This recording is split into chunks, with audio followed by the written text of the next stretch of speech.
hear him at Ford Field. Golf up under center, single back gives. They give it to Jameer. Put it outside. Got a blocker. Down to the 10. To the 5. To the end zone. Wave to him. He's gone, baby. Touchdown, Detroit Lions. You hear him at the Big House. Price is going to take a shot looking for Andrew Marsh, who's got it in the near corner of the end zone. Touchdown, Wolverines. You hear him at Chrysler. Oh, my God.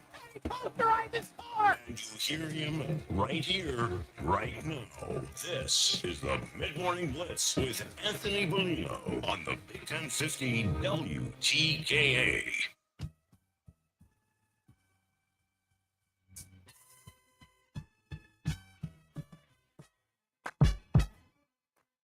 Hi, yes, rise and shine. Good morning to all of you, no matter who you are, where you are, how you may be listening, whether it's on the radio, your favorite radio listening app, online anytime, 1050.com. Also streaming on our YouTube channel. That's right. You just visit YouTube, search 1050 WTK. It'll pop right up. You can check the links out on our Twitter as well. This is the Mid Morning Blitz on the Big 1050. That is the Miz, Matt Mizler. He's back in the chair.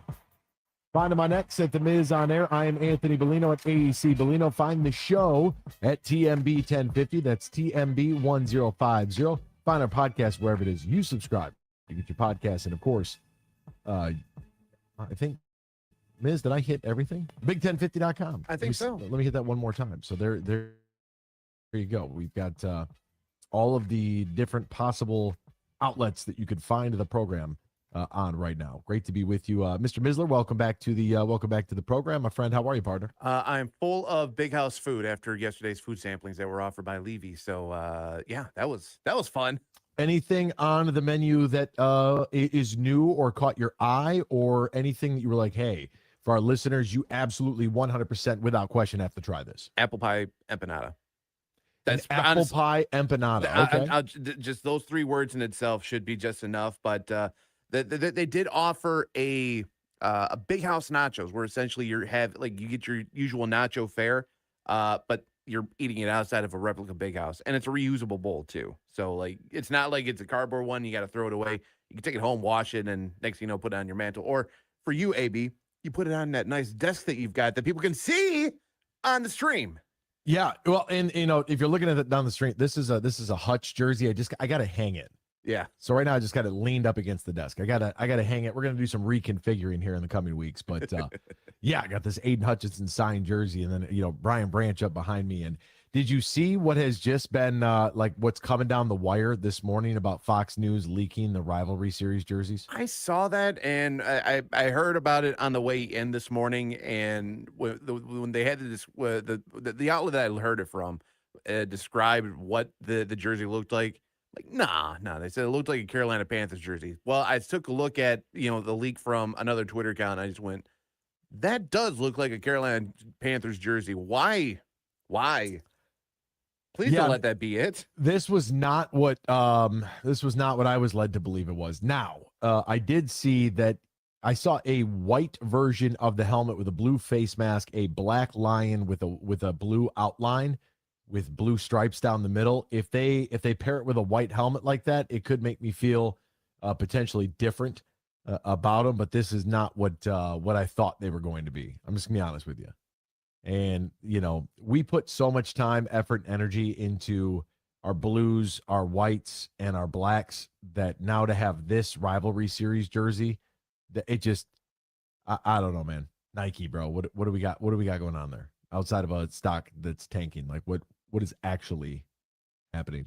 So yeah, more to come on that as we get the official announcement and whatever the video looks like. And the other thing is that the Oracle put so much work and effort into it, and just like they all do, and then the fans will just be irate about everything. So you have that aspect of it as well. By the way, these Big House nachos, you don't by chance have a photo of said Big House nacho bowl, do you? I not just a picture, AB, but I took video. If you want me to post that video, like from the tweet that you just sent out about watching us live, I can tag that on there if you want. If you would do that so I can retweet these Big House nachos. Absolutely. I cannot wait to see what the bowl looks like, because don't make me, what's the price point too? I'm going to say $24.95. They didn't have Of prices course they listed. didn't. But if they course. did ask about, the pricing of it, I would probably say it would probably be like maybe in the mid to upper teens price wide, maybe.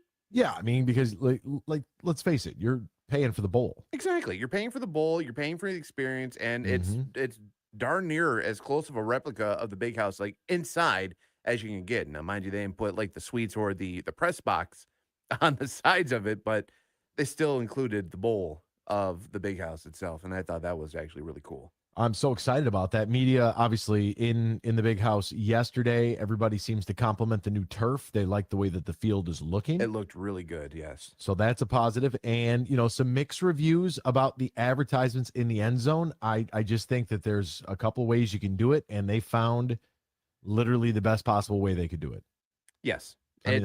I don't know how else to say it. If you go to the game, like when I think that was the first thing we kind of noticed, is they were just taking like the vinyl off of those paddings to reveal what the logos look like. Mm-hmm. You've got it like from where we're at. We're in Jack Roth on the third level, whatever it is. When you sweet life people know what I'm talking about. Yes. You would have to squint to see these things. Like it is not over glaring. It's not real. It shouldn't be distracting. You, the person that's watching the game, you get distracted. You're going to miss a big play that happens if that's the case. Like it's simple. It's not distracting in the least bit. Yeah. And I think that, once you get the traffic on the field, like, how are you ever going to see it? Exactly. You know what I mean? Like, how in the world are you ever going to see those advertisements? Now, for the advertisers, great placement. You'll love it. It's beautiful. Millions of people are going to see it. And I did see some other folks talking about the scoreboard messaging. Look, where the conference logo's at on the field, right there, the Big Ten logo splits the 25-yard line. Yep. It's not like we have Coca-Cola across the 25 or Google Gemini where the kickoff marker is at the 35-yard line. They could have gotten wild and done some things like that. They didn't, and I really just don't foresee it being that big of a deal. So the field does look very, very nice. Obviously, very excited for what next weekend is going to have in store for all of us. All right, and very excited for what the Nacho helmet is going to look like too. Whenever Mr. Miz gets that tweet up, we will let you know so you can take a look. All right, what is going on in the? Oh, let me tell you what's on the show today. By the way, the Tigers are cooked. Ennis Cantor, Royce White. What are we doing? I haven't really touched on this at all, but then Caitlin Clark has done something that no other WNBA. She has more of one type of game than the rest of the WNBA combined. I'll tell you what that is, and I don't know what Ennis Cantor and Royce White are doing. I know what they're doing. Mm-hmm. Enough. We're good. Let's be done with that, so we can finally talk about that at 10:40 because I've reached my boiling point on it, and I know, like, I'm with them. That's the thing. I agree with what they're trying to say. We just don't need to do it. We can just be done with it. Albert Breer really likes the Detroit Lions. He stopped by the Herd with Colin Cowherd yesterday. Had a lot of positive things to say, and I have a lot of positive things to say about the club as well. And of course, the coach, Kyle Barlow, will swing by 40 minutes after the hour in hour number 2. But what's going on in the sports world? Try to get you all caught up with all the happenings. We'll do so right now in the headlines. Big news. I have a little news flash. Let's check the headlines. No, it's real news for once. The biggest stories of the local, regional, and national news. This is huge news. Huge news. Big House nachos are up. You're telling me that's not cardboard? Okay, maybe it was cardboard. I don't know. There was so much food in my belly, AB, that I don't even remember. In my belly. Okay. All Everything right. in my belly. I ate all the food. Fair. Okay. Was there plastic inside that cardboard? No, it did not look like there was. But then again, that was just like how you would probably get it at the stadium. They gave us little samplings and the little boats, the little cardboard boats or the little paper boats, whatever. Yeah. So I again, when you get through it all, it's a replica of Michigan Stadium inside of it. I will say that. Very cool. But it's like a prize. It's like, dig really through the is. bag to get to the prize. Yeah. We'll talk about the Rays and Tigers last night. Rays 4-1 winners. They take game 1 of the 3-game series of Armageddon week here for our beloved baseball team. At least 1 in 4 NFL players who died between 2016 and 2021 had CTE, according to a new study. This study was published earlier today by the British Medical Journal, focused on how common chronic traumatic encephalopathy might be among NFL players. What it found is that of 878 players who appeared in at least one NFL game and died in that 6-year period, at least 25% had CTE. The estimate of 25% is on the low end, according to the study's lead author, Dr. Daniel Denchevar. The study found that the maximum possible prevalence of CTE was around 97%, but the true rate is somewhere in the middle. Somewhere in the middle between 25 and 97. That's a pretty wide range. That is a huge range. Yeah, that's terrifying. The Big Ten is set to pass a rule today that doesn't allow players to return from the NFL and play for one of its schools, according to Pistol Pete Thamel. Now, any player who has declared for the NFL draft and did not withdraw, appeared on an NFL roster, or signed a contract with a pro league cannot be on a Big Ten roster, according to the source that told this to Pete. The Big Ten's ruling comes in the wake of two NFL players, Cleveland's Daquan Wright and New Orleans' Xavier Harris, parting ways with their respective teams to join who else but Lane Kiffin and his roster at LSU. The SEC issued a statement yesterday emphasizing its belief that athletes who choose to leave college athletics and sign professional contracts, quote, should not then be permitted to return to college competition. Well, make a rule on it. That's it. That's it. Once you sign the pro contract, you are no longer eligible. And then what are they going to do? The players are probably going to try to take it to court. Hey, these are our rules.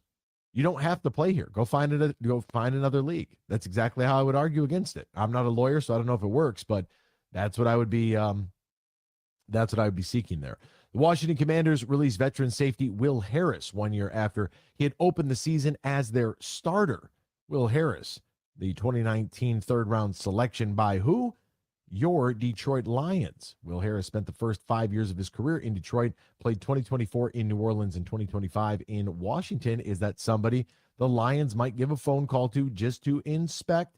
Harris was surpassed this summer by Nick Cross and veteran Jeremy Reeves, so he is out and about. Police have closed the case into the death of Ed Oliver's son. No criminal findings here. This is just such a tragic story, and there was a report. Nobody had really talked about it. It was floating around on Twitter. It's like, hey, is this rumor? Is this true?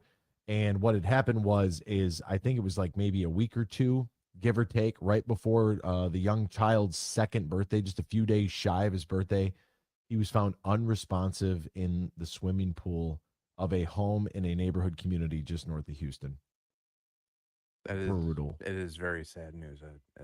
There's nothing to add on to that, really. Yeah, I mean, obviously detectives have to do, it's a loss of life, so they have to investigate. I understand that, and yeah, I mean, I don't know how you recover from that.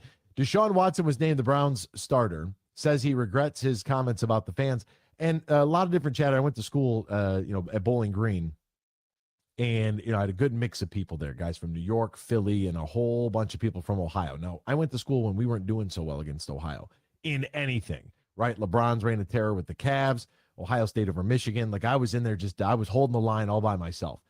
And we get in this big debate this morning about the 30-year-old Deshaun Watson and his commentary. I said, look, guys, at the end of the day, say whatever you want about him. He's a sleazeball. He's this, he's that. The contract is terrible. That's fine. He's got no dead money on the deal after 2029, and his $200 million becomes fully guaranteed on the third day of the league year in 2027, which will be in March of 27. They just got to figure out if he's going to be able to play quarterback or not. That's what it comes down to. And as far as the comments, like, he tore his Achilles and people cheered. He's a human.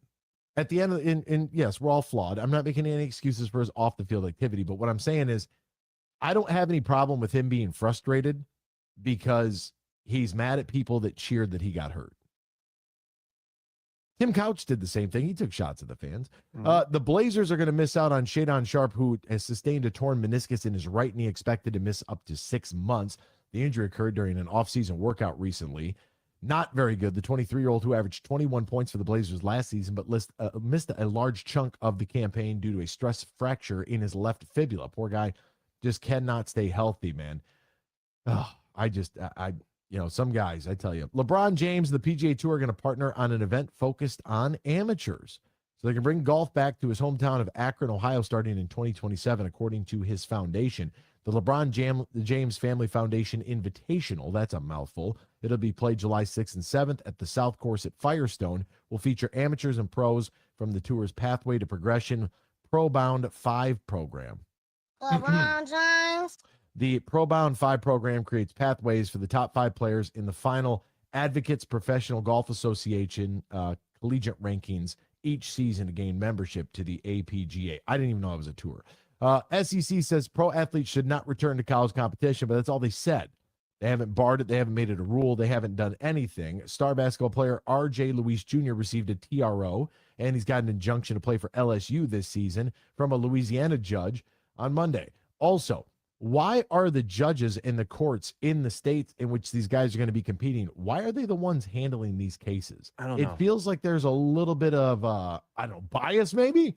Well, it's confusing too because like there how many different courts, how many state courts are doing this? You got 50. at least all 50 of them? Well, I don't know. I just assumed that, the 3 that have been highlighted were what?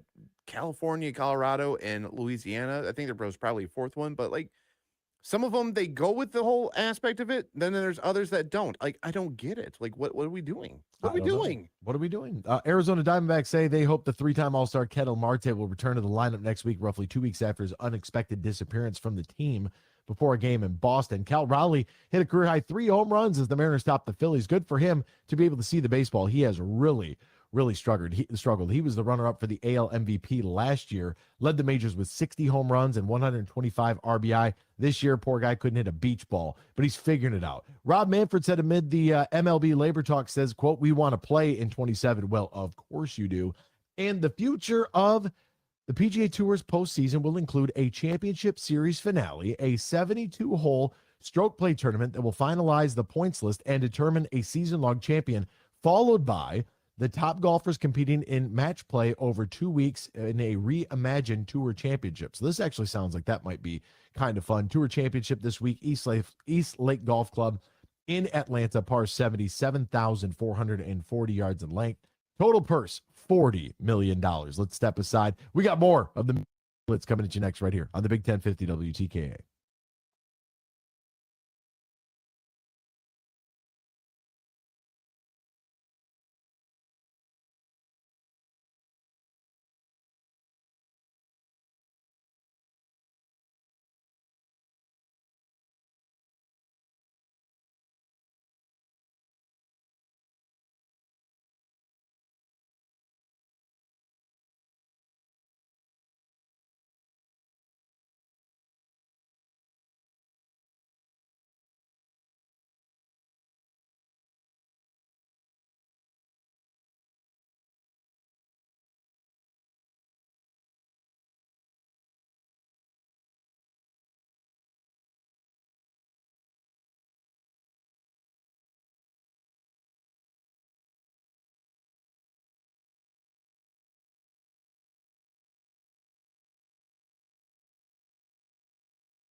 college town in America, Ann Arbor, Michigan. This is the Mid Morning Blitz on the Big 1050 WTKA. Now, back to AB.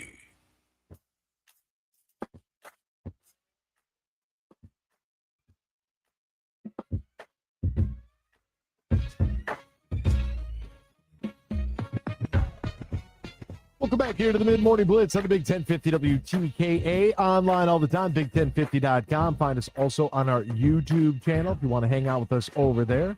You search 1050 WTKA. That's always a good time. Rivalry jerseys are out.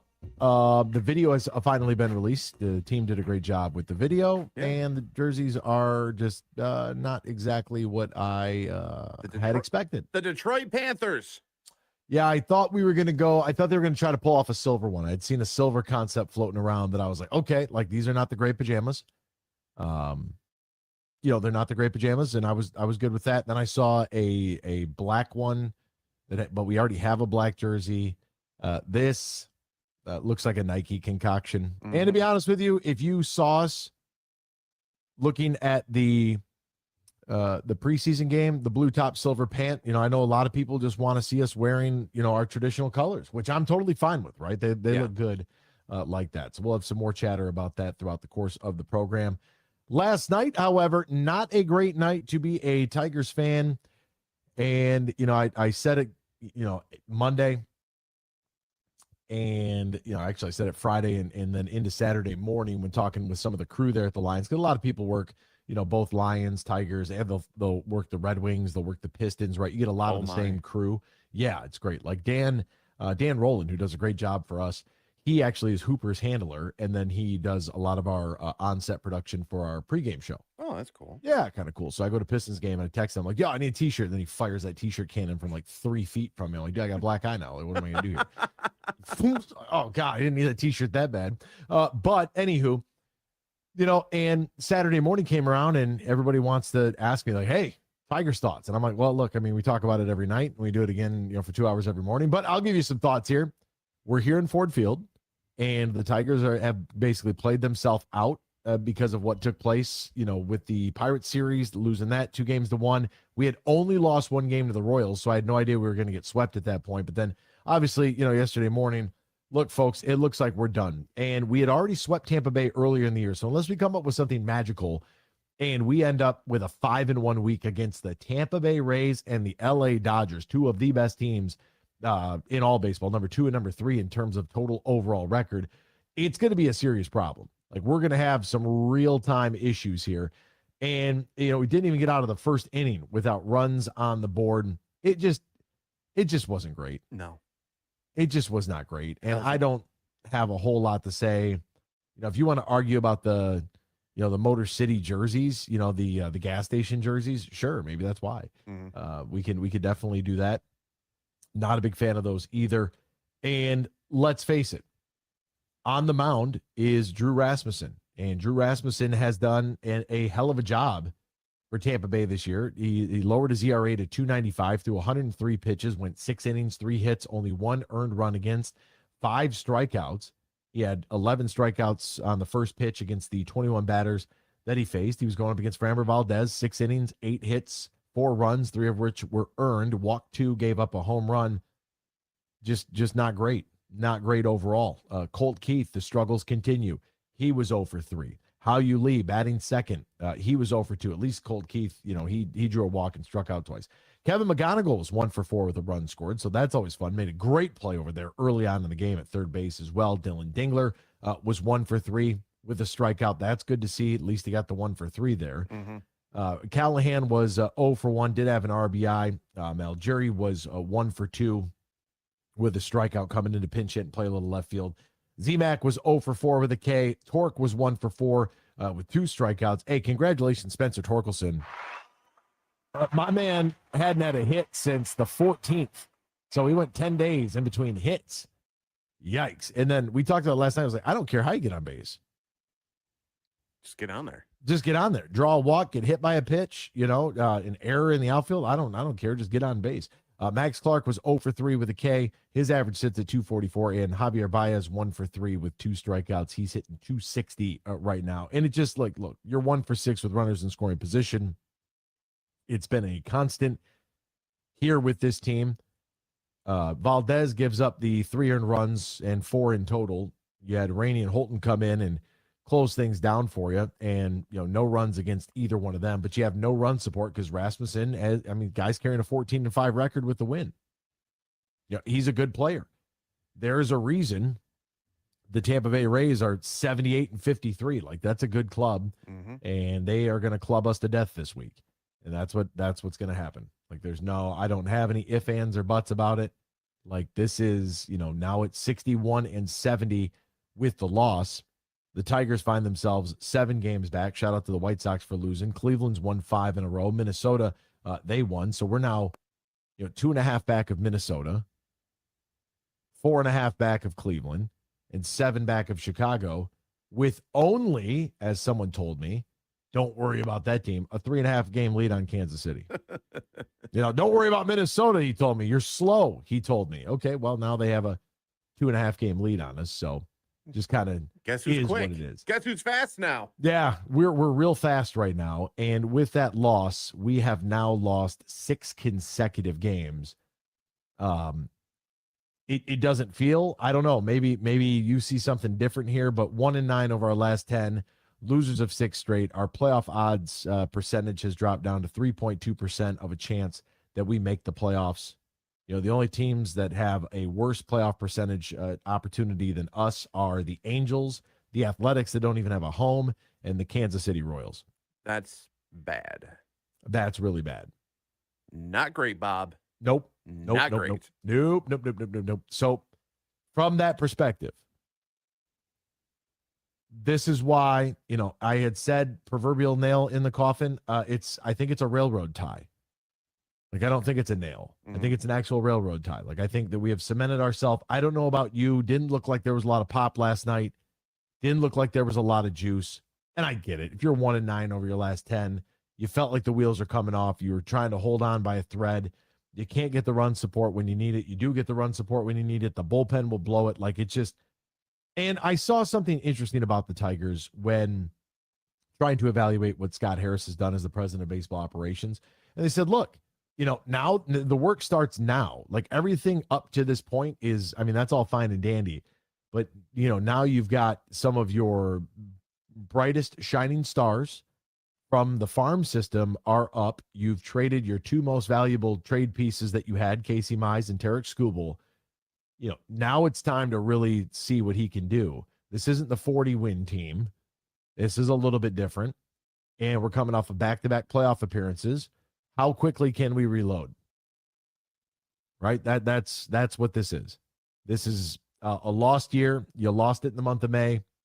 We all knew it. We tried to fight it off. And the team held strong and competed for a while. The issue now becomes is that when you look at the limited amount of games that you have left, 31 games left? Sounds about right. You got to make up a ton. You are now 9 games back of 500 and 7 games back of the White Sox. You're going to have to win on 7 days in which they lose and get help from everybody else. You're going to need a 14-game swing here. We haven't been able to do that.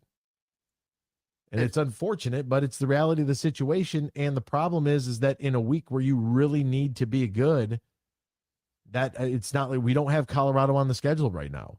You don't have the LA Angels on the schedule right now. And even when you did get the Kansas City Royals, you gave up 3 games in 3 days. Like, I'm sorry, that's a death sentence. So unless you really love baseball and you want to go see a Troy Melton pitch, which I mean, look, if you're a baseball fan, you're a Tigers fan, there is no reason for you not to try to, load the wagon and get down to Comerica to watch Troy Melton on Wednesday, a 1:10 afternoon game. Can you take a day off of work? Tickets as low as $8. Get in the ballpark and watch the kid pitch. Sure, I'm all for it. Tonight at 6:40, $10 tickets. Jackson Jobe. Are you kidding me? And then Friday, it's going to go through the roof. $52 to go see Skubal against Montero on Friday night. Just make sure on Friday you have a shirt that you can take off and wave around your head.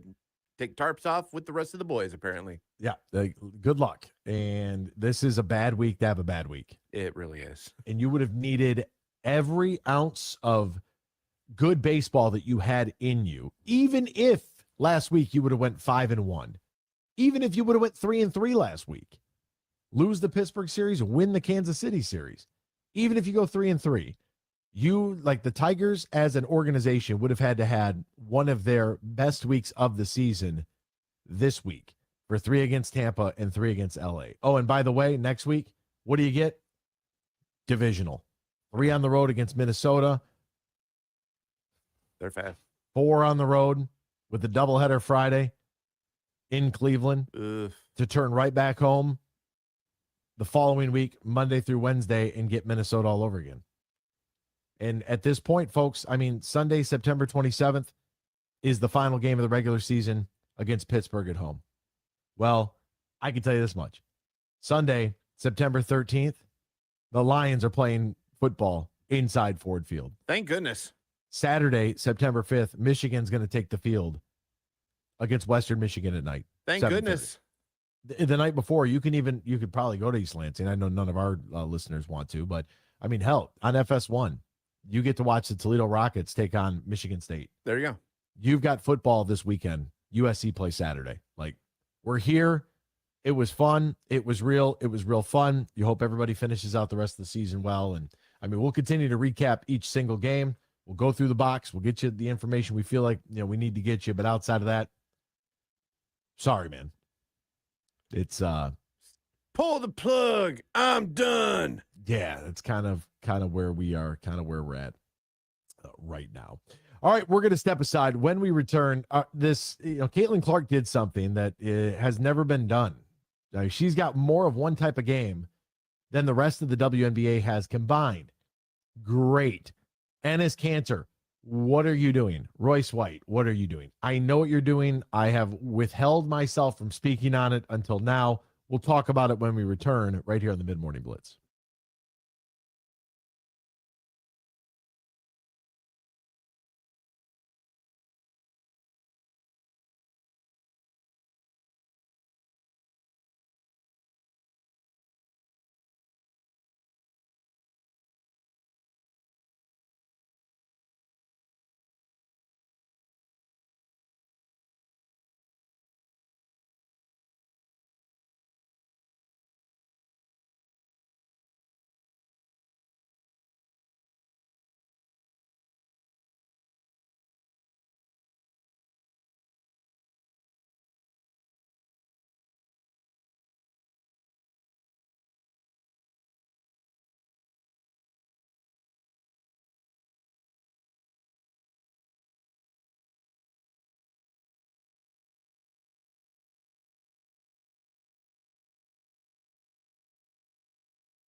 Call us or text us anytime. The number is the same, 734-998-1050. 734-998-1050. Now, back to the Mid Morning Blitz with Anthony Bellino on the Big 1050 WTKA.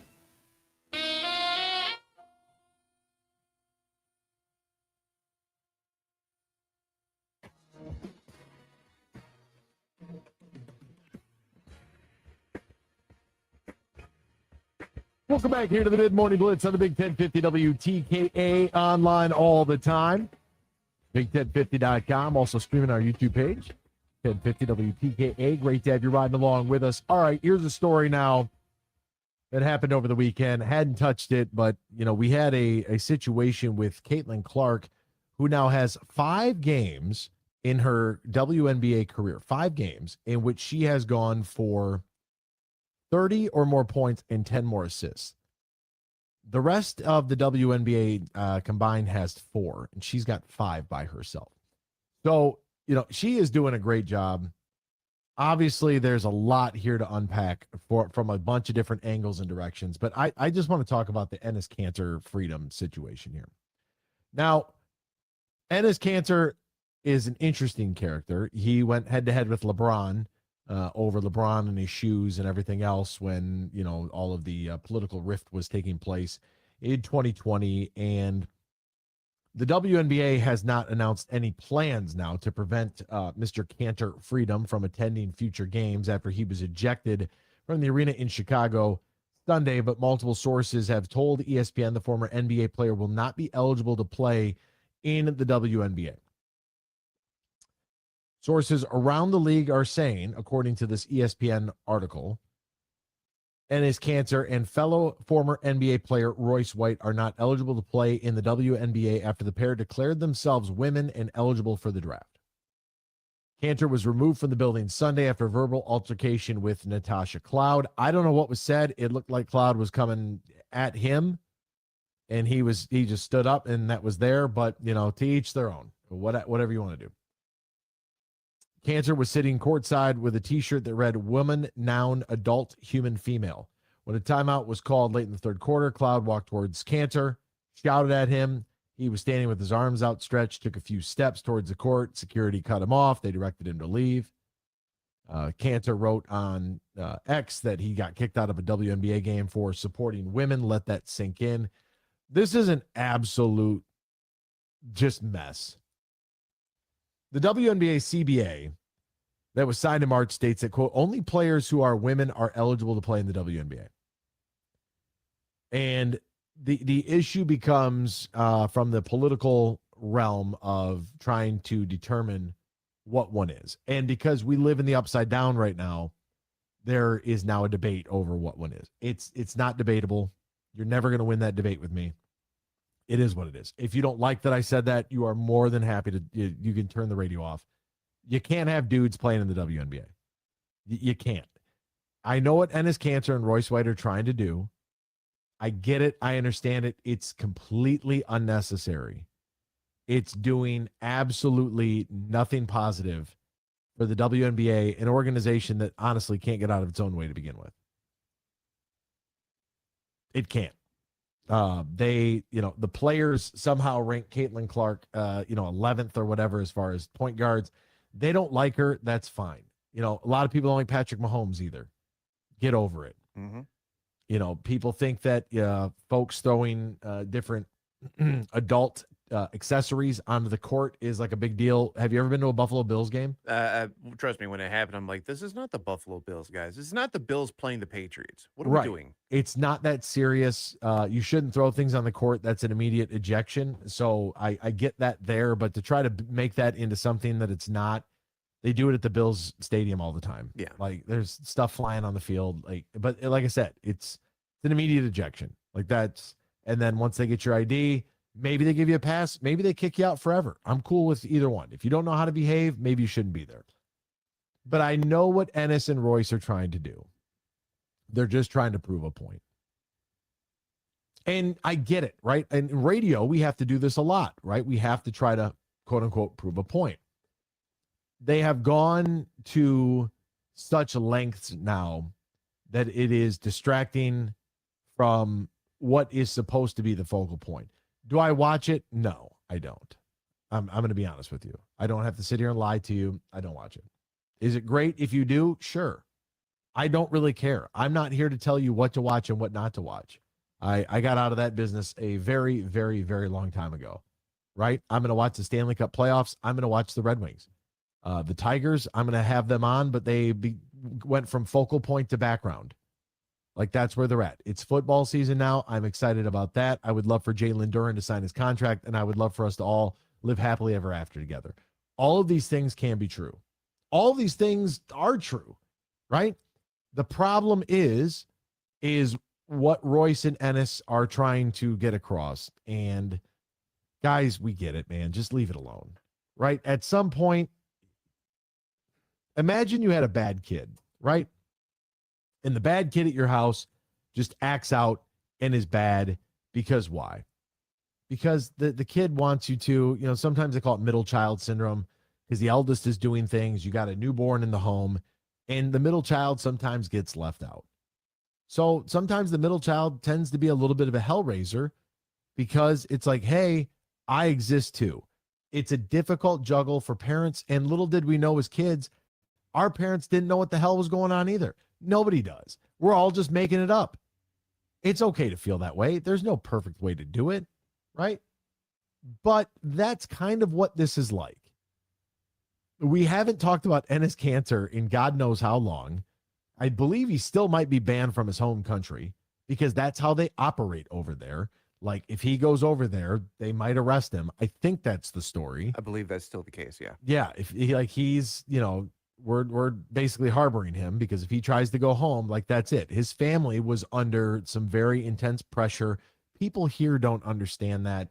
So that's why they vote like they do. That's why they talk like they do on the internet, because we haven't experienced that. And that's you don't know what you don't know. But until you're faced with circumstances like that, then you're probably going to sing a different tune. Ask anybody who survived the Soviets, right? Mm-hmm. So, Ennis, if you and Royce would please just stop. And I get it, man. Like, if they don't want to define it and they're like, yeah, we'll welcome men to play. And they're like, okay.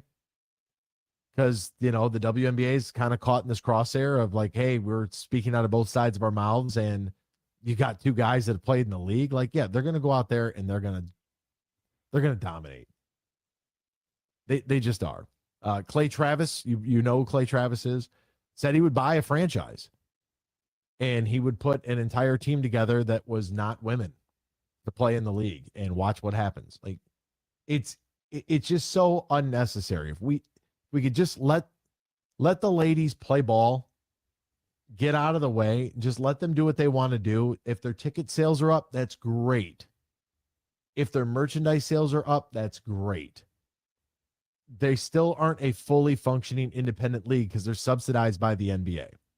Right? If they ever get to the point where they can operate on their own, that's great.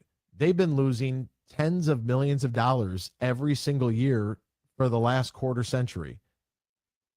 No business can operate like that. You'd be out of business. You would declare bankruptcy, but they're subsidized and funded by the NBA. It's an NBA initiative. They want to create their win. Okay, fine. Do it. Like, I guess where I really get caught up in all of this is, why does everybody else seem to care so much? If you're not going to go there and watch the game, if you're not like Naz Hillman, for example, right? There's a name we all know in this area. Absolutely. If Naz is in town and she's playing and you want to throw on your Michigan garb and go support Naz, then go do it. And when that's one thing I would like to do. I would go to a WNBA game specifically to watch girls that I knew at Michigan that were playing. I don't do the women's games anymore at U of M because of the scheduling conflicts. Mm-hmm. So there's not the same relationship nor attachment, but I would still, Jillian Dunstan, her whole family, God bless them, great people. She's now in the coaching realm of the WNBA. If they were in town, I would go watch them. Kurt Miller, a guy that I played for at Bowling Green on the women's basketball practice squad, who left, went to Indiana, from Indiana, went to the Connecticut Sun, won WNBA Coach of the Year, went to the LA Sparks, and he's now the GM of the Dallas team, whatever they are. Yeah, I can't remember what their name is offhand. The Dallas Wings. Sure. So if they come to town whenever we get our WNBA franchise, and I'm like, hey, coach, like you guys are in town, are you coming to Detroit? Do you want to get something to eat? I'll go out to dinner. I'll go to the game. I have no issue with that. Yeah. Let people go enjoy whatever it is that they want to go enjoy. I say this all the time when I see there was a great piece in, I don't know if it was the New Yorker or the Atlantic or whatever it was, but it was about pay to play sports at the youth level, right? And how everything's travel league. And I'm going to get to reading through the whole thing, but I'm fascinated by it because there's such a push for it. I understand the team sports concept and how great it can be for young people to learn to, hey, this is what a practice schedule is. And these are your teammates. And we all have to learn to work together to achieve a common goal, right? There are so many great lifelong lessons that you will learn from competing and playing team sports. But not everybody wants to do that. Some kids are forced into it, and it's like, hey, that's not really my thing. I'd rather play the piano or the violin, or I'd rather join this robotics club, or I want to, what was it, October Sky, right? I want to get into my physics club because I'm a sixth grader and I love shooting stuff into the sky. Like, let's build a rocket. I want to go work at SpaceX. There is literally something out there for everyone. And what I don't understand is when there is a large group of individuals that are you're just trying to we know what the argument is. We get it. We know the argument doesn't make any sense. We understand that too. I think we're all in accord on that. It's impossible to debate it. Well, it's not impossible to debate it because it's debated pretty often. However, it really ain't that hard to get down to the nuts and bolts of it. Mm-hmm. You know what I mean? Yeah. So for Ennis Cantor and Royce White, like, guys, we get it. Bro, give it up. Because all it's done now, it's detracted from, I don't even know what happened in that game. Not like I was going to look anyways, but I don't know what happened in the game. Right? And the big storyline should be, hey, Caitlin Clark had a 30-10 game for the 5th time in her career, and the rest of the WNBA as a league has 4 of these. Like, this girl's literally on fire. They are doing such a preposterous job of marketing their best star. You're looking at an organization that will cut their own foot off. Yeah. As a whole. They just can't seem to figure it out. And, maybe there's a lot there. And there is, right? There's a lot of reasons behind all of it. I have the time nor the energy to get into it. But I'll just tell you, like, maybe we should just refocus on who's actually playing, who's on the roster, and not a bunch of hypotheticals of, like, let's get a bunch of former NBA guys to go out there and go, 50-0 or however many games they play. And can we just cut the debauchery of him saying, "Oh, I got kicked out because of who I am"? No, you got kicked out because you tried to get onto the floor as a fan. It happens in every facet of sports. You try to get on the field, you get ejected. You get onto the floor, you get ejected. And in today's world, like, if you're going to argue with a player and a player asks for you to be removed, you're out. There is no ifs, ands, or buts about it. Like, they're done with that. So there we go. Glad we got that off our chest. Now, back to football in hour number 2. Albert Breer likes the Lions. So do I. Your headlines plus the coach, Kyle Barlow, all that and more right here on the Mid Morning Blitz on the Big 1050 WTKA.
Ford Field. Golf up under center, single back gives. They give it to Jameer. Put it outside. Got a blocker. Down to the 10, to the 5, to the end zone. Wave to him. He's gone, baby. Touchdown, Detroit Lions. You hear him at the big house. Bryce is going to take a shot looking for Andrew Marsh, who's got it in the near corner of the end zone. Touchdown, Wolverines. You hear him at Chrysler. Oh, my God.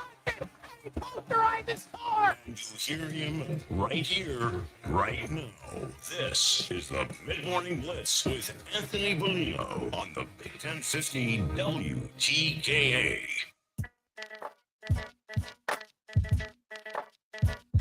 Welcome back here. Hour number 2 of the Morning Blitz of the Big 1050 WTKA, online all the time at thebig1050.com. Also streaming on our YouTube channel.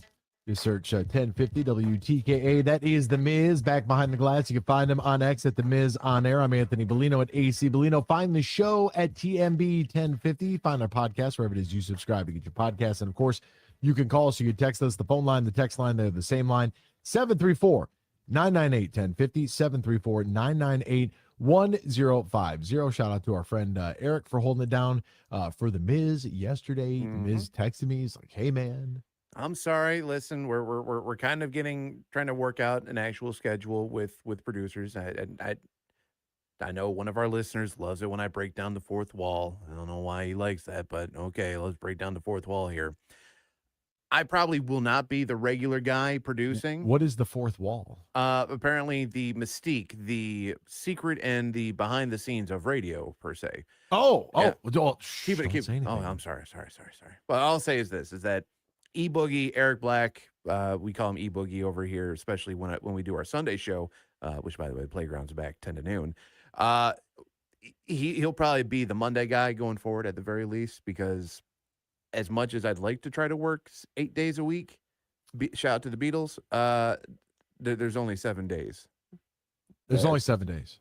Last time I checked, at the very least. It's very tough, especially, like you said, with game days on Saturdays being almost a 12-hour affair, which I probably shouldn't be saying all that much, because your day is probably just as long, if not longer, for game days. Oh man, but yeah, you guys got a lot going on a game day. Yeah, there's a lot going on a game day. Yeah, no, it's all. A lot of people don't see. They just hear it on the radio, like, oh, great, we get to hear the breakdown of the Michigan opponent. Have fun with it. I like that. Yeah. I like that a lot. Yeah, and we got some fun stuff coming with our friend Jack Miller as well on game days, so that'll be cool. So always appreciate Jack. I'll tell you, you want to go down, you want to go fourth wall? I'll go fourth wall real quick. So we were at a venue for a golf outing, and I was trying to get something from inside the not the pro shop, but it's like the food spot. Oh, like the food hut? Yeah, but there's two courses, and we were on one side and everything was on the other side. So we're on the one side, and I was trying to go in. And I was like, hey, can I get 2 of these? And they're like, hey, we can't take cash. And I was like, oh, okay.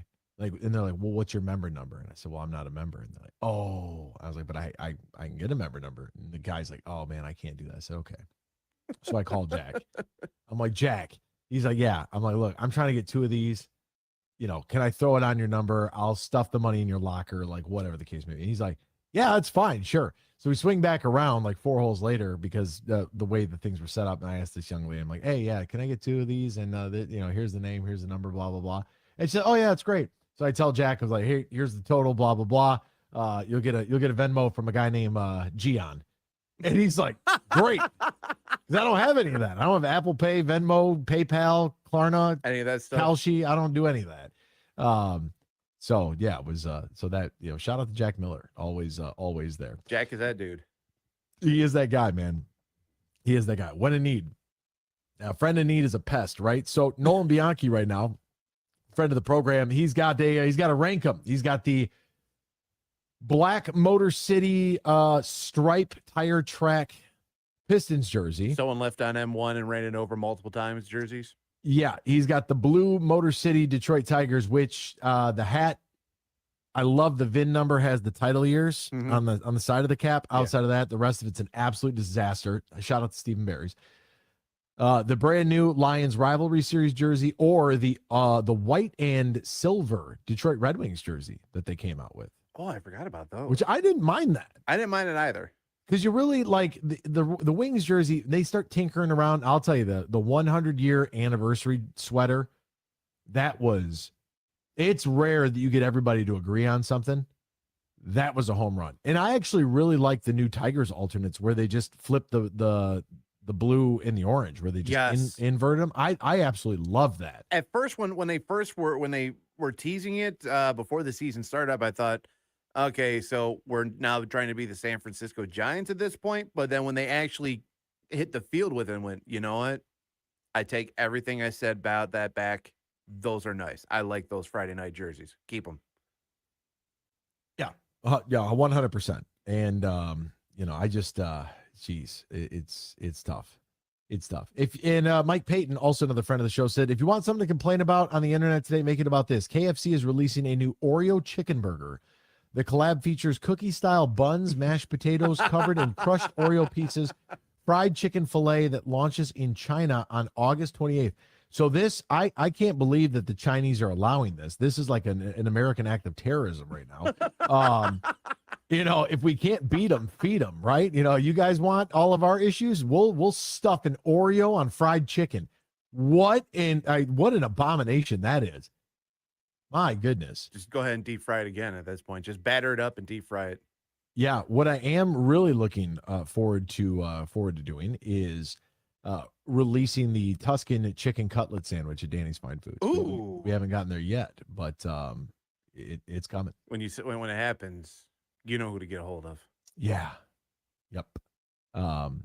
Honolulu Blue said, check out the sick edit I made of Cade Mays wearing the new Lions rivalry uniform, and it's Cade Mays from last year and on the D line or on the offensive line for the Carolina Panthers. My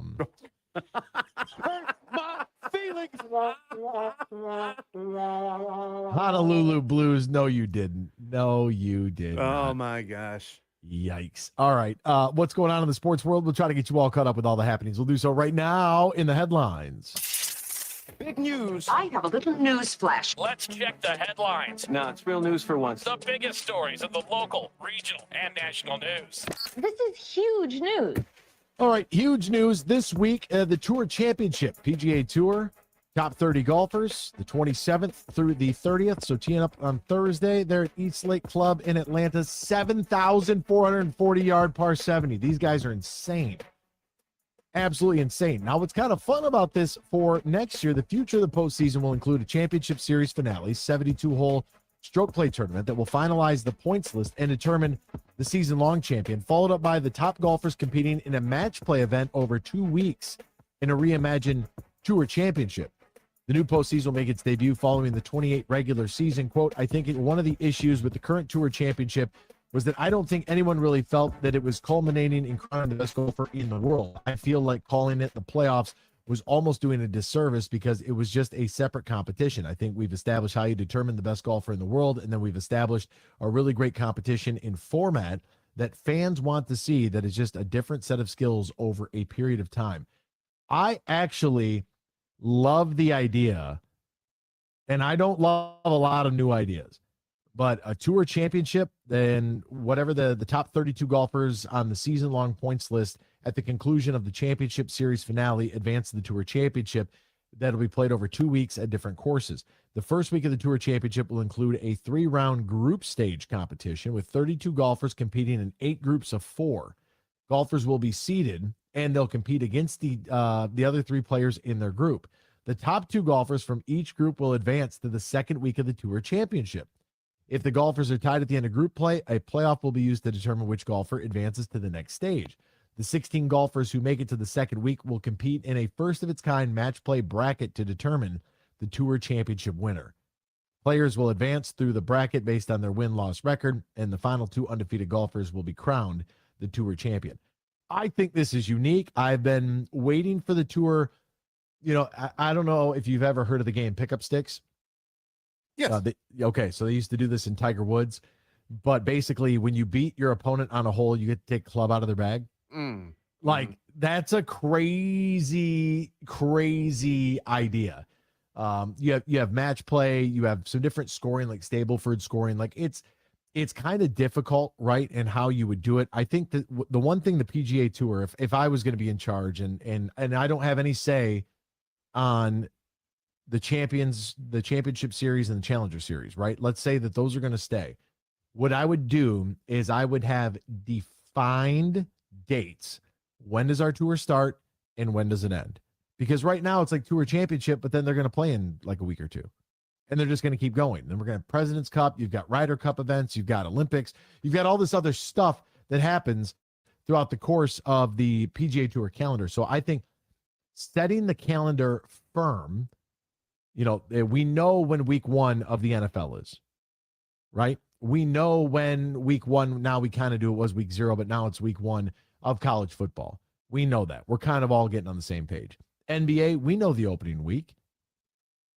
Right? The NHL, we know the opening week. We should know the opening week of the tour. And the tour should say, hey, we're going to start our PGA Tour season the 2nd or 3rd week of January.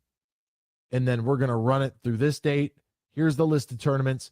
Here's what's going on. And then this is our playoff format. I love the idea of a match play to do it. I think that that'll be really, really good television in 2028.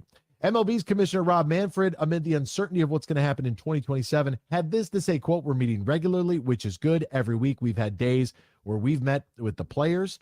It's early. We got a lot of work to do, and we're at it. Our goal is to make a deal. We want to make a deal. We want to play baseball next year. We're planning on playing baseball next year. The owner's main goal is to seek some sort of salary cap system. The Players Association is arguing that overhauling the economic system is unnecessary, would like to see increases to the minimum salary. Well, duh, every league that has a salary cap also has a salary floor. Lesser restrictions to the luxury tax threshold. I would put a hard cap in place so there is no luxury tax because it wouldn't exist. I'm getting rid of arbitration so the players don't have to worry about that. I'm also giving you a 5-year contract from the moment you are drafted. Here's something drastically different. You got 5 years with the club that drafted you. And let's say you get drafted at the age of 18, whatever the case may be, whether you're going to go to college or go to the pros, they have your rights for 5 years. If they don't do anything with you for 5 years, once that contract's up, you can re-sign with them or you become an unrestricted free agent. Because the problem is that guys get stuck in these systems and then you go through a couple of years of arbitration and you end up in a Scooble situation because, this is the year where he got paid like the pitcher that he is, right? 30 plus million. That's a really nice deal for 1 year to throw the ball every 5 days, right? That's a good deal. I think we can all come to terms with that.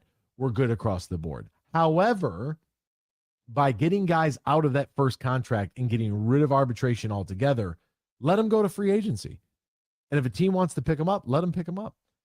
Cal Raleigh busted out of his season-long slump with the first 3-homer game of his career as the Mariners topped the Phillies and their season-best winning streak. That is done at 9 games. It was a 9-2 winner last night. Shout out to Cal Raleigh. Remember last year, 60 home runs, 125 RBI, runner-up in the AL MVP race this year, hitting 167 with 17 home runs and 51 RBI. Dude fell off a cliff this season. Good to see him try to get back. The Diamondbacks say they hope that 3-time All-Star Ketel Marte will return to their lineup next week, roughly 2 weeks after his unexpected AWOL disappearance from the team, and he allegedly went back to get an MRI on his knee. The 32-year-old still hasn't addressed his teammates about why he left the team in the middle of a playoff race. The D-backs came into last night's game against the Cubs with a 69-62 record, 2 games behind the Padres for the final National League wildcard spot. Not great, and they got beat 7-0 last night. Oof. Yeah, the SEC yesterday issued a statement emphasizing its belief that athletes who choose to leave college and sign professional contracts, quote, should not then be permitted to return to college competition. So change your rules.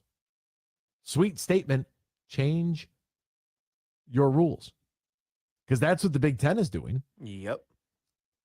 The Big Ten right now is like, look, they passed a rule earlier today that will not allow players to return from the NFL and play for one of its schools, according to Pete Thamel. We'll wait till we see how the rule is actually written out, but this is the way to do it. And Lane Kiffin, the guy's a sleazeball. It just is what it is. Did you hear that Ole Miss contacted the feds and had the FBI come in and sweep his old office? I did see that, and the head of the NIL collective at Ole Miss apparently went to the degree of actually like searching underneath his desk for any kind of devices. Crazy. NBA star LeBron James and the PGA Tour are going to partner up to bring a golf event back to Akron, Ohio. It'll be played at Firestone. The LeBron James Family Foundation Invitational, which will be played July 6th through the 7th at the South Course at Firestone, will feature amateurs and pros from the tour's Pathway to Progression Pro Bound 5 program. Wow, that's a lot there. That's a lot. He's into golf now, so now he's just the PGA Tour is not going to say no. Yeah, you want an event? Absolutely. Portland Trailblazers guard Shaedon Sharpe sustained a torn meniscus in his right knee, expected to miss 6 months. That's not good. Remember, he had the fracture in his left fibula, the stress fracture. That wasn't great. Cost him most of last year. He was averaging 21 points a game in his limited action. Deshaun Watson said he regrets his comments about the fans. They cheered when you tore your Achilles, man. At the end of the day, say what you want about Deshaun Watson. He's still a human. He's still going to have feelings. Of course he's going to feel a certain type of way. The police are closing their case into the death of Ed Oliver's son. No criminal charges will be passed. Police say the toddler was just a few days shy of his second birthday, found unresponsive in the swimming pool of a home in a neighborhood community just north of Houston. Oliver has asked for privacy and prayers while still mourning the loss. I just, man, it's good that there was no foul play or anything like that. It was an accident. And, pools and little kids, bro. And at least 1 in 4 NFL players who died between 2016 and 2021 had the degenerative brain disease known as CTE. The study was published earlier today by the British Medical Journal, focused on how common chronic traumatic encephalopathy might be among NFL players. And what it found was, out of 878 players who appeared in at least one NFL game and passed within that 6-year period, at least a quarter of them had CTE. Tigers lose last night 4-1. They continue on their 6-game losing streak. Not great at all. What are you going to do? It just kind of feels like this is the way that things are going to end the season. Framber Valdez falls to 8-9 on the year. He lasted 6 innings, gave up 8 hits, 4 runs, 3 of which were earned, walked 2, gave up a home run as well. The lone Tigers run came from a Callahan sac fly to center that scored Kevin McGonigal. The boys will be back at it later on tonight in the Detroit Sports Network at 6:40. Starters for the game, Ian Seymour, a lefty. That's not good. He's 9-4 with a 4.17 ERA, taking on the young pup Jackson Jobe. The right-hander is 1-1 with a 4.50 ERA. We'll step aside. When we return, Albert Breer joined Colin Cowherd and had a lot of positive things to say about our Detroit Lions, things that I think are true. We'll talk about it next right here on the Morning Blitz.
Us on X, which we used to call Twitter, at AC Bellino. Now, back to AB here on the Mid Morning Blitz on the Big 1050 WTKA.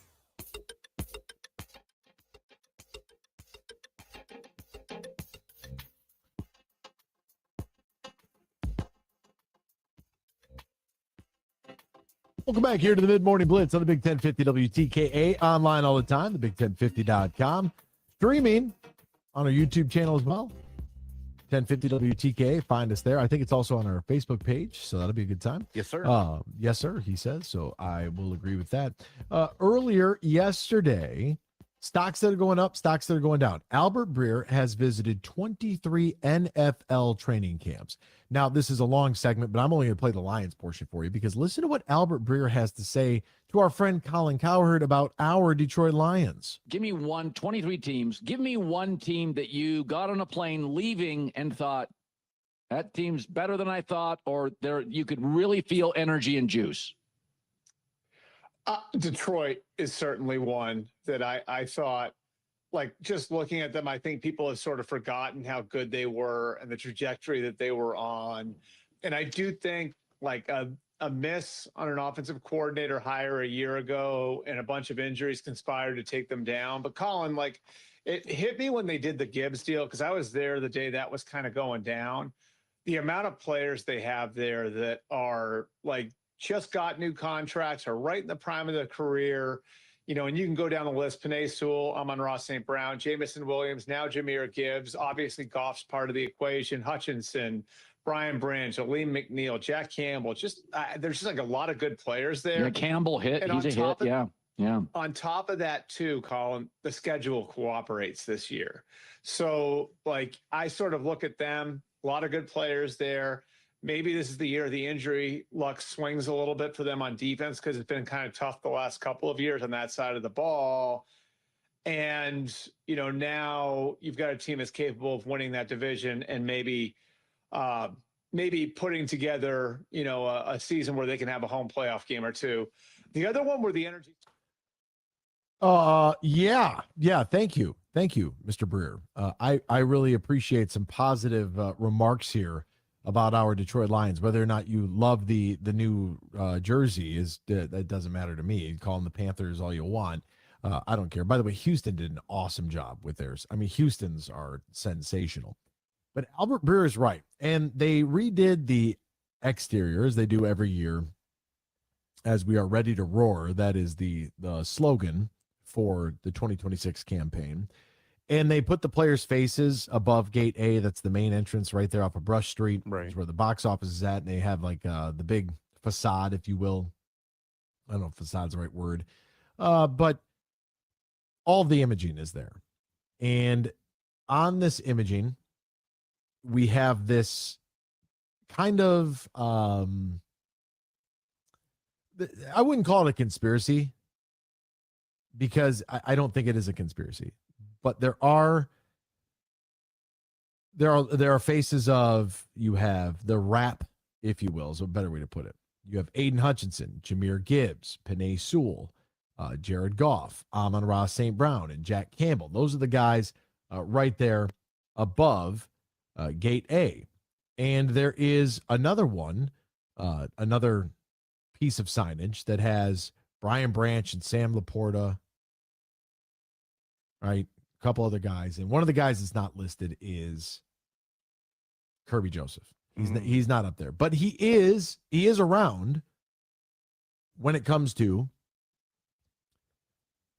it's on the other side of the building. You've got J-Mo, Laporta, Aleem McNeil, and Brian Branch. And that's on the north end of the stadium, has those four players that are highlighted. And some people are like, oh my goodness, where's Kirby Joseph? Well, we don't know. Kirby was on the rap before for the 2025 season, but people think that that's some sort of like sign or whatever. And maybe it is, maybe it isn't.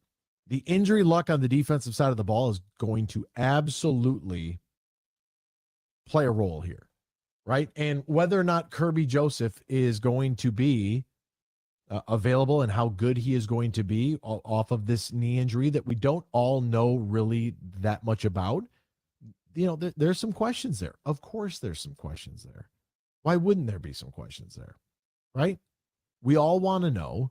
We're all very concerned, as we should be, about what's going to happen next with Kirby Joseph. And those are all fair claims. They are all very much reasonable concerns for Lions fans. And when Brian Branch comes back from the Achilles, we can take all the time, as I've said a million times, we could take all the time in the world to ease him back into this thing. The Achilles is not the death sentence that it once was for a player's career 30 years ago. It's different. Look at Tyrese Halliburton, right? Mm-hmm. Jason Tatum. I mean, guys now are coming back fast. Maybe Halliburton's a bad comparison because he lost all of last year. But I think even they knew that, hey, last year's a wash. Don't worry about trying to rush back. We're going to be terrible anyways. We'll play for a draft pick. But Jason Tatum came back relatively quick. And so when it comes to Brian Branch, ease into this thing.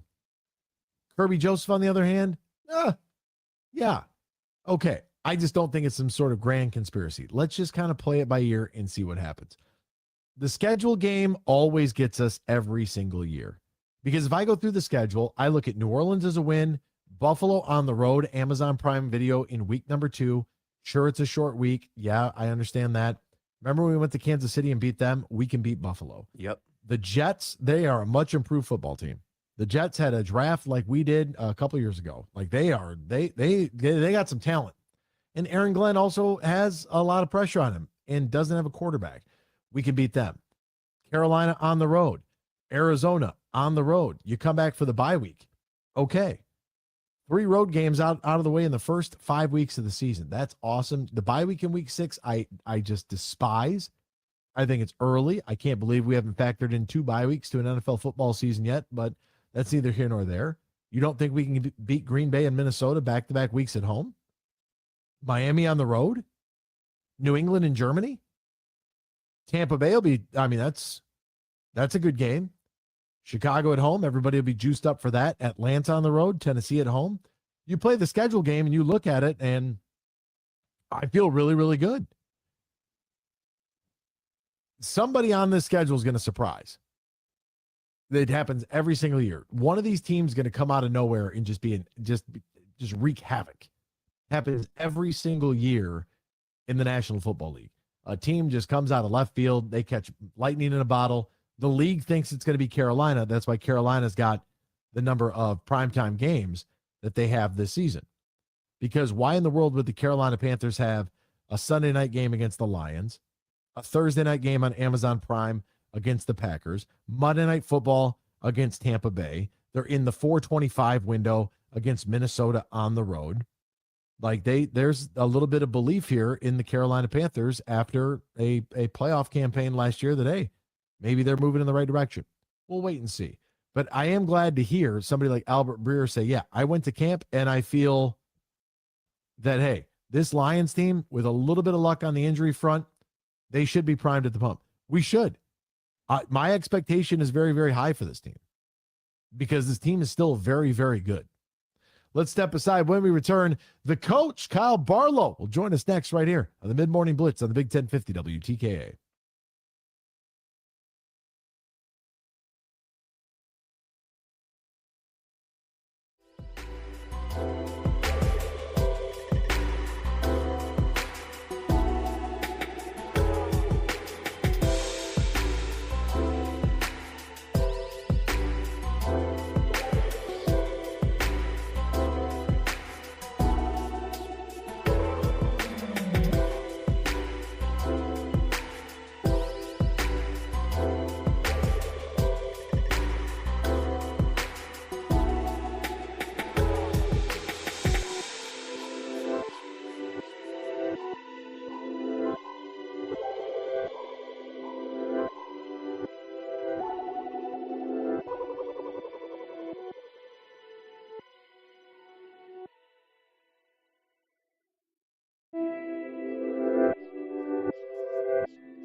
Join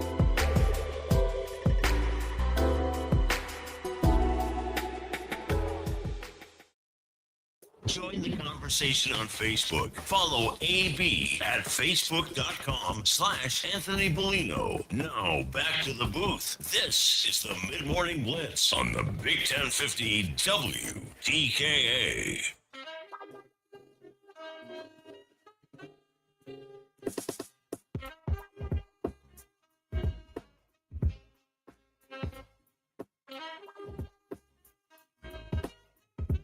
Welcome back here to the Morning Blitz on the Big 1050 WTKA. Online all the time, thebig1050.com. Streaming on our Facebook page at 1050 WTKA. Also our YouTube channel as well. If you want to join in and take a look inside the studio, that's fine. Eventually I'm going to get that Hutch jersey down there, elevated and on the wall with the Brian Branch. I got to get that framed. So I got a couple things to do here. And Michigan football is getting ready to kick off. So we're going to get that Michigan football helmet that's right over there. We're going to get that over here. We're going to do some retooling, right? You know.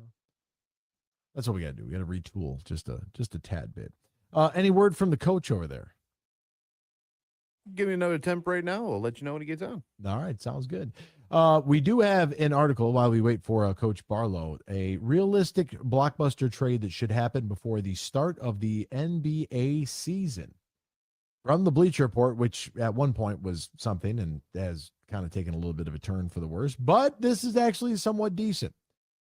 Now, there have been some complications with these developments, and Tim McMahon of ESPN has said that the Duren and Pistons negotiations have taken an awfully nasty turn, whatever that means. The gap between Duren's assessment of his value, fueled by his breakout season, and Detroit talking about the postseason, there might be a rift. There is a rift. We don't have a deal done. So we have the business of basketball, right? Is this irreparable damage to the relationship?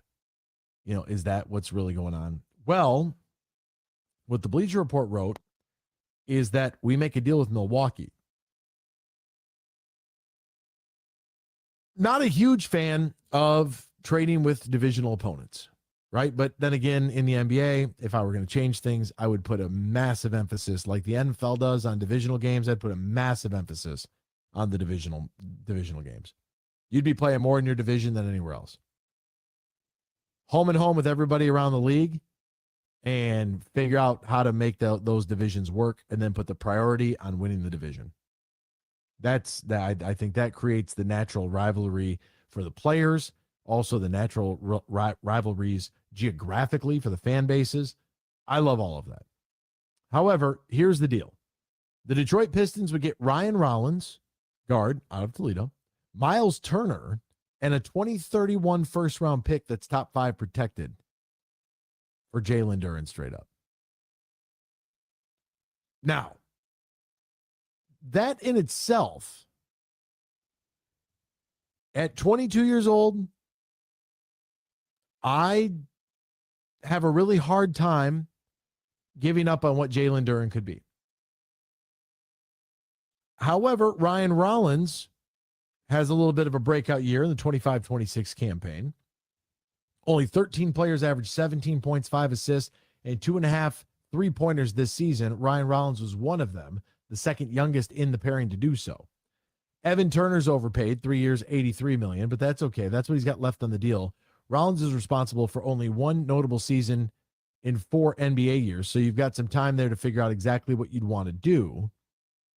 And it does give you some more guard play, some more, shooting guard to small forward, depending on where you want to work him in at. Milwaukee, on the other hand, you've got Tyler Hero, Jaime Jaquez. You have incoming lottery pick Braden Berries, who's soon to be 21 years old, by adding Jalen Duren. Oh, by the way, Kasper Siakachonis, I'm a big fan of him. I like all of those things. Right? I like all of those things. Now we got the coach, Kyle Barlow. There he is. Woo. I was nervous. Coach Barlow, what we were discussing here was this hypothetical trade that was pitched out by the Bleacher Report. This is one of the ones that I actually don't completely despise and want to punt into outer space. The Pistons get Ryan Rollins, you know him, Miles Turner, a 2031 first-round pick that's top 5 protected, in exchange for Jalen Duren. Would you be interested in something like that?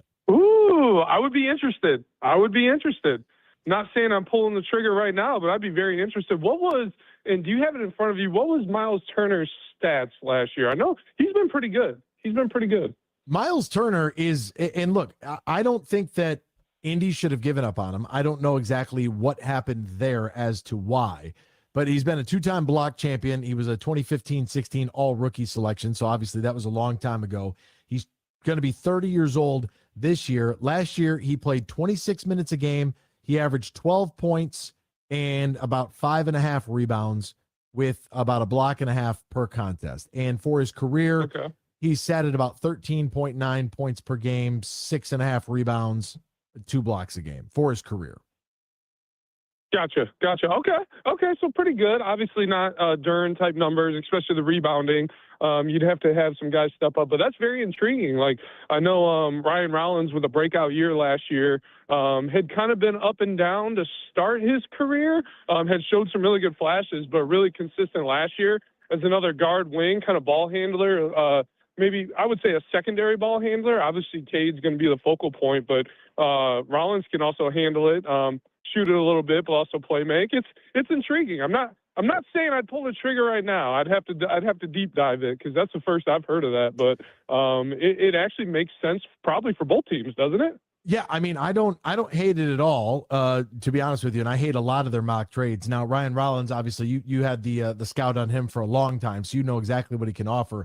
This last year was the first year that he was able to average double figures in his career. He shot about 41% from three, about 47% from the field, about 80% shooter from the free throw line, 17 points, 4.5 rebounds, 5.5 assists per game.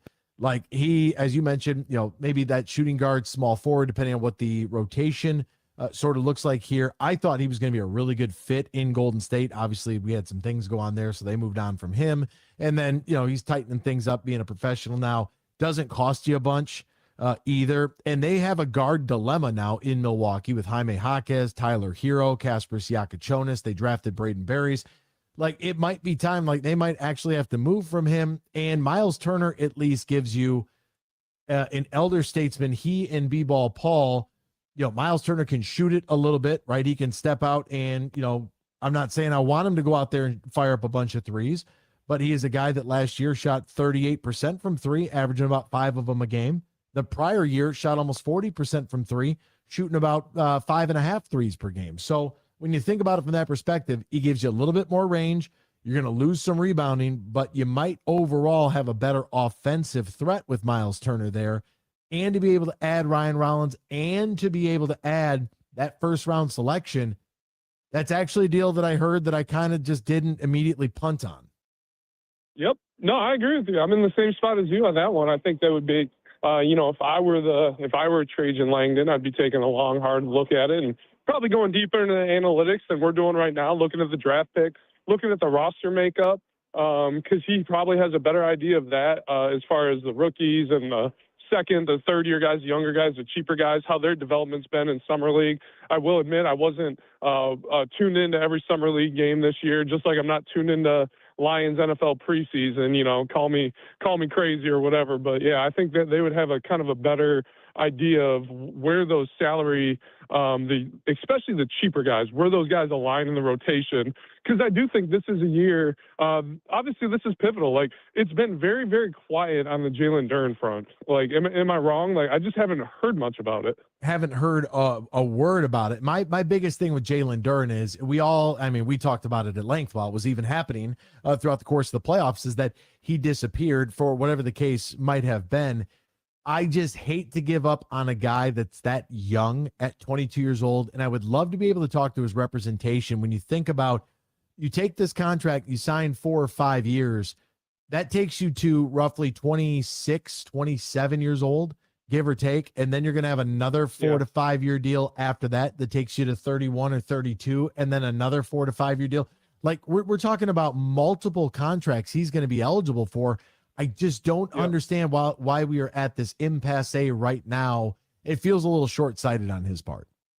Well, and also the fact, correct me if I'm wrong, because I haven't been following this a ton with other things going on, but he's a restricted free agent, and nobody's put him to an offer sheet yet, have they? Correct. Like other teams can make an offer. Yeah, so correct. Would you say the bargaining powers, to your point about the hey, let's talk about this. A 4-year extension gets you to 26. Most primes are around there in the NBA. I know this is a little different because guys are coming into the league younger and that second contract's coming younger, but don't the Pistons have kind of the leverage right now? Is the longer this goes without an offer sheet, which usually those are submitted day 1 or 2 of free agency. Like, so with the longer we go without an offer sheet, don't the Pistons have the leverage? Yeah, and you know what? Every other team that was somewhat interested, like the Lakers, for example, they had a conversation with them, and they went with Walker Kessler. You know what I mean? Like they went and got a cheaper option than what Jalen Duren might have actually cost them. I mean, he got on the phone with the Sacramento Kings of all teams, Sacramento Kings, and it was like, okay, well, I mean, do you want to try to make a move for Domantas Sabonis? Is that really worth it? And, you know, is that a team that do you really want to go out there? I'm sure they drafted Darius Acuff. They have Zach LaVine. You know what I mean? Like they have a couple of guys, but nothing. You're going to go from a 60-win team, a team that was first in the Eastern Conference, to a team that's going to get slaughtered out there in the West. Personally, professionally, financially, none of this makes any sense if I'm advising Jalen Duren. Yeah, and I guess it works both ways, right? Representation. Hey, here's his numbers. These are worthy of A, B, and C type extensions. Okay, but does that make sense for where we're at in our roster build if you're the Pistons? And yeah, I just see a lot of different things at play. And, you know, I will credit Jalen Duren to this fact. It seems like the fact we haven't heard anything is also a reflection on him and his representation. He's not going in there and saying, like, this is BS. I'm going to be a hold out, whatever you want to do until I get a new contract. It seems like it's kind of quietly being handled behind the scenes that I've heard of. I just haven't seen any big splashy things going down. Yeah, you get a couple rumors every once in a while, like Tim McMahon of ESPN. He was talking about, like, you know, the conversation is what was the phrase that he used here for this situation, because the way that he had worded things makes you feel a little bit maybe uneasy about the fact that, hey, you know, we're at this impasse now where, you know, it was awfully nasty according to Tim McMahon. Now, whatever that means, where is he getting that information from? I don't know. Right. But if that's the first thing we've heard in over a month, like I'm with you. Like, it's been kind of quiet. It's been behind closed doors. This isn't like a Dylan Larkin situation. You know, sure, everybody knows about it. We knew that he wanted to talk to Sacramento, which is, you know, that's his right. Go ahead and go talk to some people if you think you can get more. But it seems like the rest of the league has kind of determined his value just based off that lone playoff struggle there. Yeah, and I don't even think it's a lone playoff struggle. I think it's the deeper analytics of his game and how the game is played right now. And he's more of a traditional center. And, you know, when you do get in a 7-game series, those are factors that go into play as opposed to the regular season, which we both know is different than a 7-game knockdown, drag-out playoff series. So I think a lot of those factors are going into play in roster build. And, you know, the thing that maybe Trajan Langdon and the Pistons are playing a little bit of chess right now in the fact that they know they're going to have to make a move probably at the deadline to be a real contender. I think they're a real contender right now in the East based on, you know, the 60 wins last year, the showing they had in the playoffs last year, taking the Knicks to 7 games. So if I'm them, I'm not going to handicap myself, put us in the first or second apron with a Jalen Duren signing, so that you lose flexibility to make a move at the deadline. With this team, it just doesn't make sense.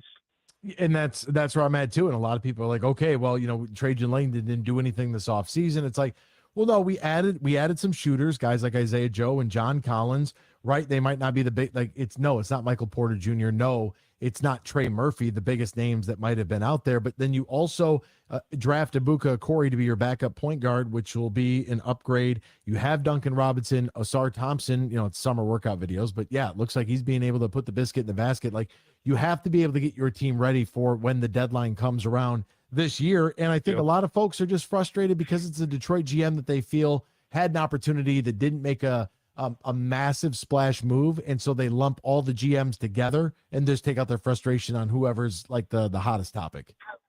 Yeah, there you go. We're done. We're done laying on Stevie Y. He's gone. Brad Holmes, we kind of had that spin with NFL free agency, the draft, and, Scott Harris. I think we're beating that dead horse right now. Jeez, oh, Pete, what another just fun game to watch last night, by the way. Man, yeah, maybe that's right. Maybe we're just frustrated as a fan base, but I would say right now the Pistons and the Lions are probably positioned the best. Which is crazy to think about. By the way, are you all done with Tigers baseball then? Are you out? Is it over? I'm about there. Yeah. I flipped it on for 30, maybe more than 30 seconds, maybe 2 minutes last night. Okay. And they were down 3-1. I'm like, okay, let me take a look. And then immediately as I tune in, I don't know what, their number 6 hitter hits just a bomb. And every time I tune in, I feel like they hit a bomb, and I know it's a bomb because it looks like it, and then they stand and admire it. Like, this has happened to me now 3 or 4 times in the past 5 days, where as soon as I log in, you just see a bomb go off. So it's you? For the other team. Yeah, it must be me. It's definitely me. Wow. Maybe it's you. Maybe it's the coach, Kyle Barlow. Find him on X at Kyle Barlow 4.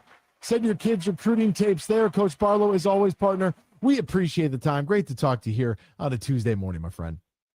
Yes, sir. Couldn't be the relief pitch. It must be me. Can't be the bullpen. The bullpen can't get it done. God bless them. They couldn't close the door for most of the season. Now we're trying to close baseball games. Yikes. Hey, that's all we have for you here today. For Matt Misler, I'm Anthony Bellino saying so long. Thanks for joining us, whether it was on the radio, whether it was on the app, whether it was on YouTube or Facebook or however you were hanging out with us today. We greatly appreciate it. We will do it all over again tomorrow. Same time, same place, right here for the Mid Morning Blitz on the Big 1050 WTKA.